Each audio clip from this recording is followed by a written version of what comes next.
Hey, what's going on, guys? I just wanted to share with you this little kind of pop-up lesson here. I want to show you this lick that I love to use. It's not only a lick, but it's actually something that you could use in your own improvising when you're kind of playing over specific chords. In this specific case, I like to use this specific lick that I just played there over this chord, just basically an A minor chord here on the fifth fret there.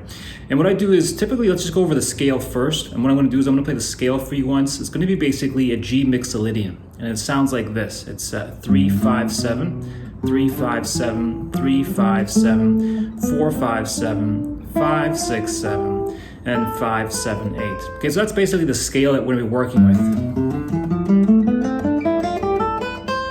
Now, the way that I like to play this over this sort of A minor chord, this is good if you're like playing over the Aeolian mode here.